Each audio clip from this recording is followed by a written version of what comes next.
everyone, Inat Kessler here with a new video tutorial, and I have some news for you.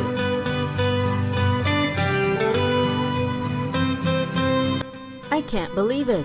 The 12 Cards of Christmas series is celebrating its 10th anniversary, and we're celebrating together with you with a never seen before amazing giveaway.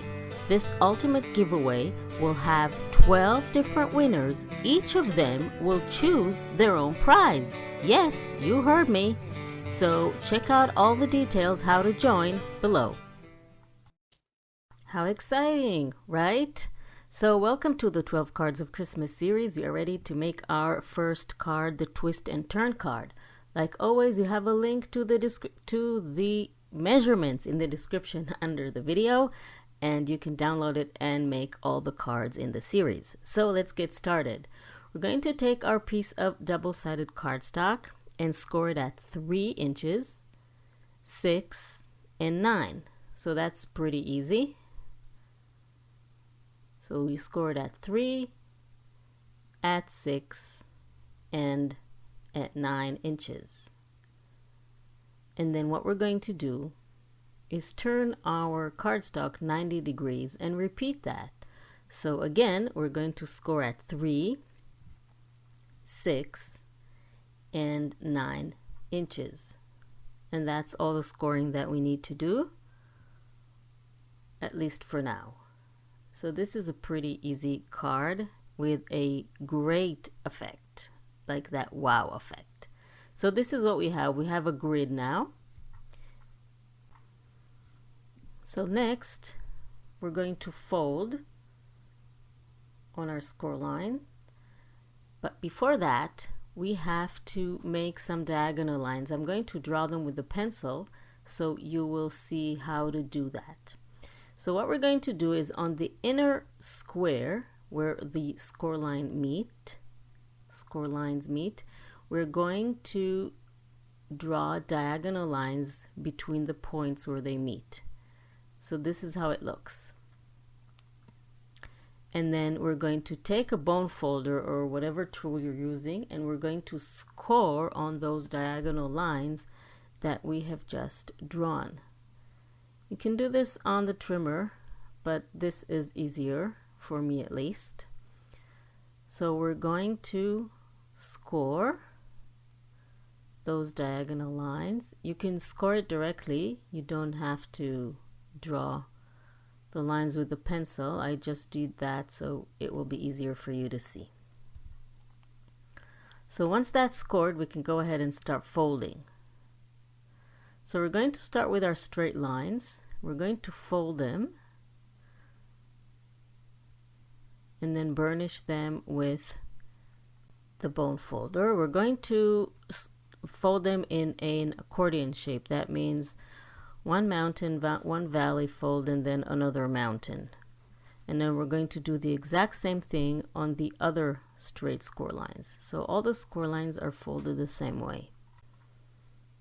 So again, a mountain fold, a valley fold, and then another mountain fold. And it's always a good idea to really burnish your folds, because this is a moving card that you need to open and close. So the paper needs to know where to go. So you need to teach it. And for that, you need really tight, crisp folds. Okay, so now it's time to fold on the diagonal lines, which will be pretty easy because we already scored them. So just go around and fold them all in the same direction. And then now we can fold the effect of the twist and turn. So we're going to start with folding on the diagonal line and then folding back on the straight line like this. And then we're going to repeat that process on all the corners.